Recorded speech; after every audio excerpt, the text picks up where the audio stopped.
বন্ধুরা, বাঁশবাগানের ভূত কেউ কেউ করছে। কাঁকরোলের মাচা দেওয়া হবে আর সাদা পটলের মাচা দেওয়া হবে, ওই জন্য এই বাঁশ কাটা হচ্ছে। আমাদের বাঁশঝাড়, আমাদের বাড়ির সামনে এই বাঁশঝাড় আছে, বাঁশঝাড়ে উঠে বাঁশ কাটা হচ্ছে।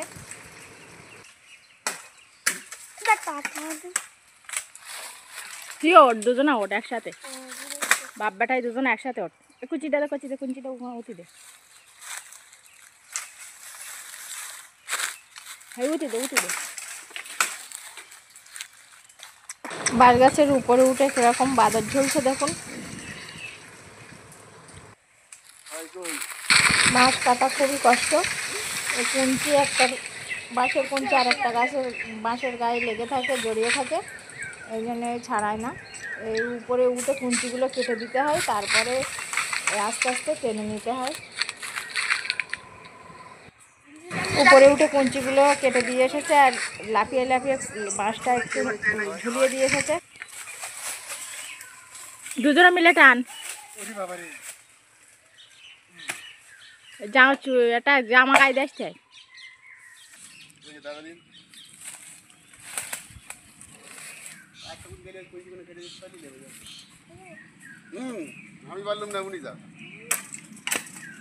না পড়ে যাবি।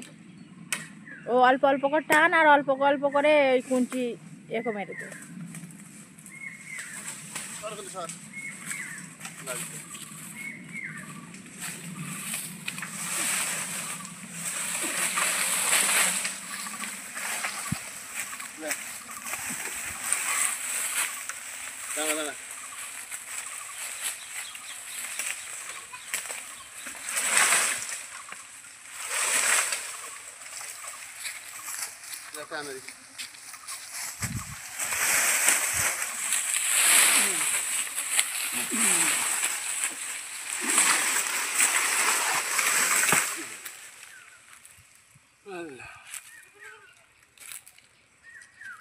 এটা দেখো মেরে লে আগে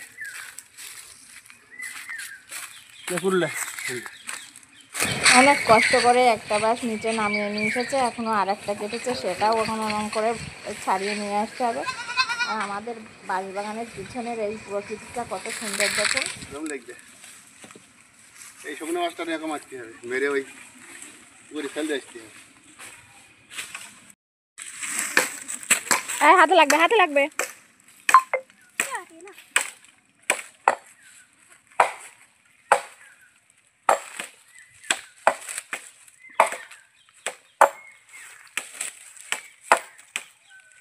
করতে হবে না, এখন রাস্তা চলে যাবে। আরেকটা রয়েছে না, আরেকটা বন্ধু, এই যে আমার ছেলে।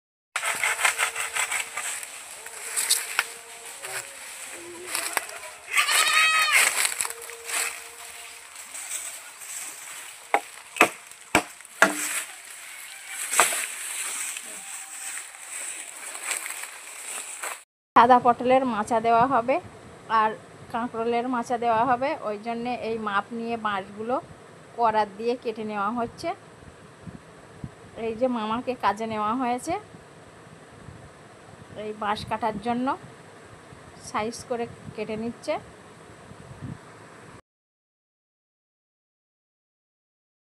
আমাদের বাড়িটা একদম বাগানের মাঝখানে, চারিদিকে বাগান।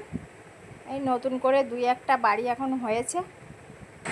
সামনে পাশে সব বাগান আর পিছনে ক্ষেত, সব জমি চাষ করা হয়। সাইজ করে কেটে নেওয়া হয়েছে, এবারে খোপা করবে।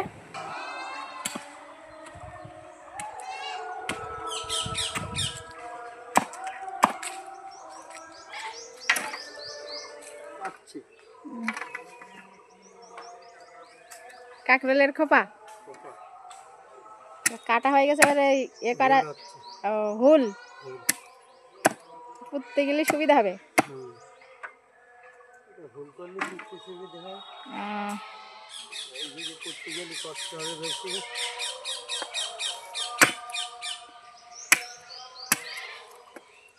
আর চাটা খেয়েছো? আর কেউ দেয়নি?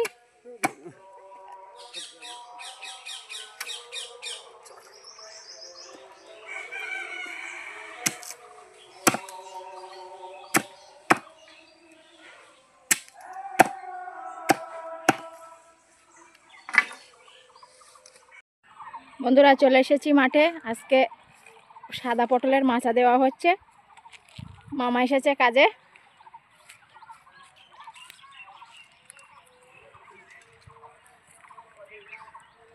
যে বাঁশগুলো ফাড়া হয়েছিল সেই বাঁশগুলো এই যে বেঁধে দেওয়া হয়েছে।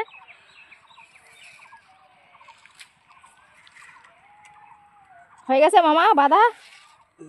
মাছ বাঁধা হয়ে গেছে, দড়ি বাঁধা হচ্ছে।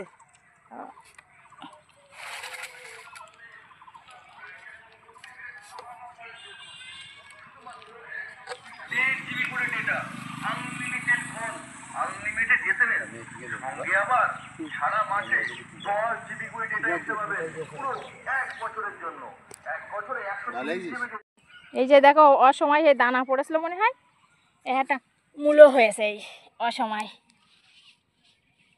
আর একটা সময় মূল্য 12 মাসই লোক করে না। আরে শীতকালে একটু বেশি মজা লাগে খেতে। কটা পুঁই শাক হয়েছে, আবার এখানে তুলে তুলে দেবো, হয়ে যাবে আবার মাথায় উঠবে। এইসব সব শেষ, শুকিয়ে গেছে। আবার ওই নতুন করে গজাচ্ছে সরুগুলো। এই তো কচা গাছ, এই যে গাছ বার হয়েছে, এই যে জ্যান্ত হয়ে গেছে। তো মেয়ের ভয় নিয়ে আর জামা টামা না খাই দিয়েছে। না ঘাসে জড়িয়ে গেছে।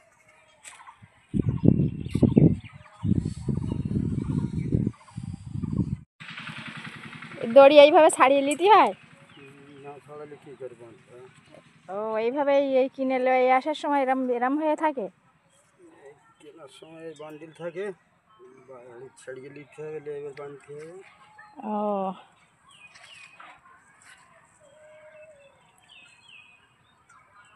সব একটা একটা জড়িয়ে রেস। ওই একসাথে খুঁজতে হবে, তবে সব পাওয়া যাবে। এর মধ্যে ওর মধ্যে ধরে গেছে। কোনটা কোন মুখ বেঁধে দিয়েছে, একসাথে হয়ে গেছে। মামা সব কাজ জানে। হয়ে পর্যন্ত চাষের কাজ পেটেতে পড়ে, জানবে না।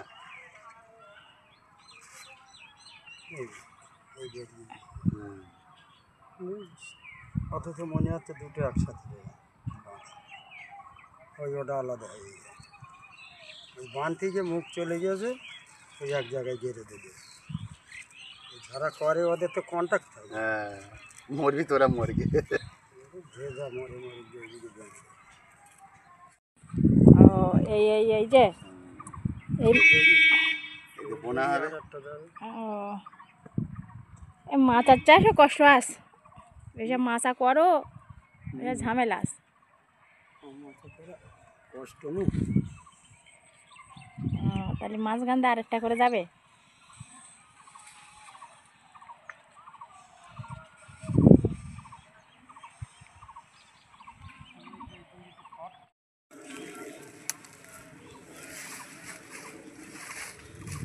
ভেতরেই থাক দড়ি, ভেতরে থাক, বাড়িলে থাক।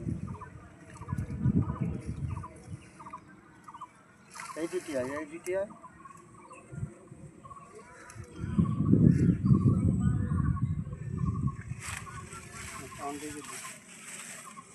ওটা কষার ভিতরে বেঁধে দিয়ে আসতে এরকম হচ্ছে।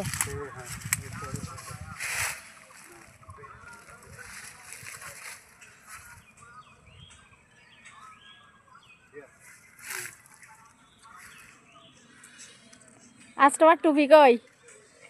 টুপি সেই কলা গাছের গোড়ায়। এত রোদ বাবা। আজকে কলা গাছে খাচ্ছে টুপি।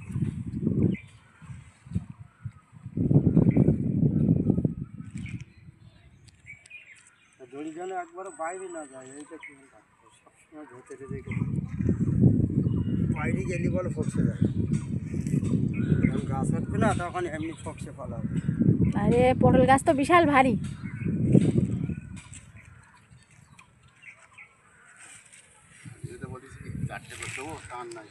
না না, চারটে দিতে হবে না, দেখিস তিনটে দিলি তাই আমি জানি। কি ওই কচা শুকিয়ে গেছে তাই নাকি? তাই বাদ দিয়ে আবার নতুন নতুন করে কচা দেওয়া হয়। নতুন করে দেওয়া হচ্ছে আবার। আর শুকিয়ে গেছে তো নালি ভেঙে যাবে মাচা।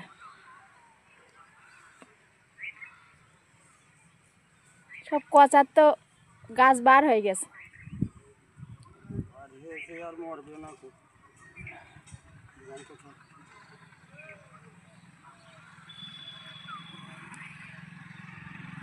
তিনটে করে মোটা রশি দেওয়া হচ্ছে, তিনটে করে, ওই দিকে দুটো আর মধ্যিখানে একটা।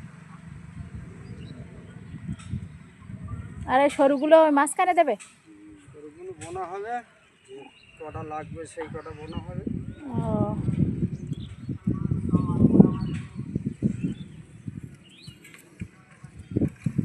এই কথাটারও ভাব ভালো।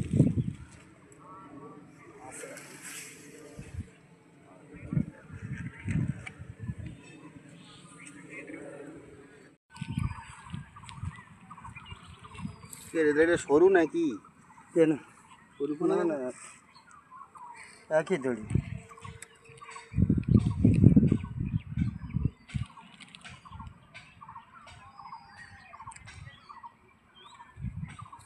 কত গিট দিতে হয়? একবার সরকার গিটারটা দিদি মিটে যায়।